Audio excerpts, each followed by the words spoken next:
Welcome back to Our Issues Milwaukee. I'm your host, Andrea Williams. April is Donate Life Month, and we've had the opportunity to discuss organ, tissue, and eye donation from many different perspectives today. And my next guest is not only a Versiti volunteer, but she's also what they call a donor mom. Happy to welcome Miss Colette Shumpert. How are you? Good. Thank you for being here. Now, Colette, you lost your son 6 years ago, and he ended up giving life to someone by being an organ donor. Take us along that journey that led you to where you are today. Sure. In December of 2012, my son was shot and killed. And through that night, and knowing that he had suffered irreversible, a wound that was irreversible, the donor network approached me and asked me how did I feel about organ donation. And because I had prayed prior to them approaching me, I knew this was an answer from God to my prayer. And so he had registered also to be an organ donor, but I did not know that because we never had that conversation. And I myself was a registered organ donor, so I believed in the process even before they asked me. So the question was right, I think, on time, despite the situation that I was in. And so he was able to donate 4 organs to 4 different males from the school age young boy who got his heart to a retiree on the West Coast. Wow. Wow, that says so much. And you said something key.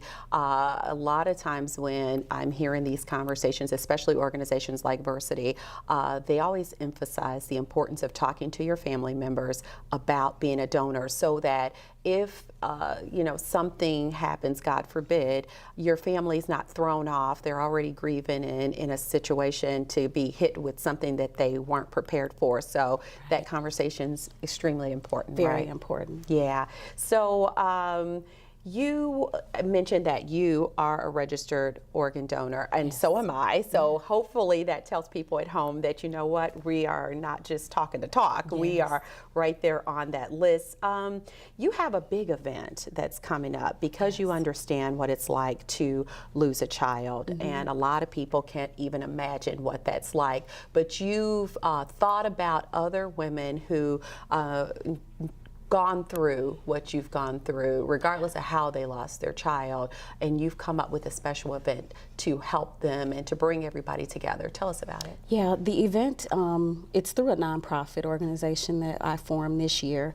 Last year we did it in a grassroots environment, but this year it's officially a nonprofit, and it's called Loved and Lost. It's that's the organization. The breakfast is called Loved and Lost Prayer Breakfast, and it's for mothers who have lost children.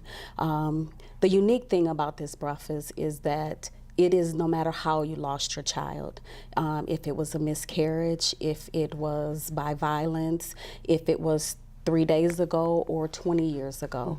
That does not matter to attend this breakfast. This breakfast is to unite people who have all suffered the same kind of loss when it comes to losing a child, regardless to how it happened. Yeah, and really you said this is going to be the second year of putting this together. What did you walk away feeling once you did the inaugural event? I think the thing that I walked away feeling was that death has no color. It affects everyone differently, but it's still a loss, and that is the same. Yeah, and so your goal is for women to be able to really know that they're not alone, and also really maybe meet new friends who can understand where they're coming from. This is free and open to the public, right? Yes, it's free, and it's free for women who have lost a child. Pre-registration is required so that we are sure we have enough for everyone who would like to attend. The other thing that I would just like to say about the event is that the main reason it came about in my mind, in my spirit, was because not just the loss, but people forget that mothers have lost. When the smoke clears, I call it the smoke.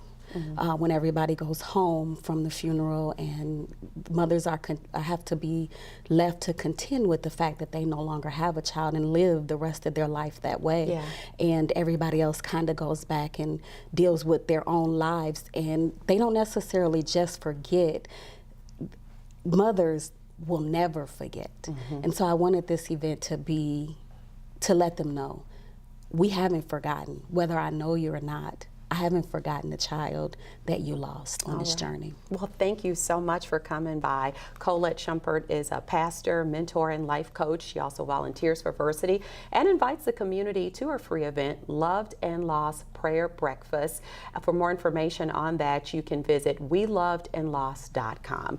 That's going to do it for today's show. I'm your host, Andrea Williams. As always, thank you for watching, and I hope you join us again next week as we take another look at our issues Milwaukee. Have a great day.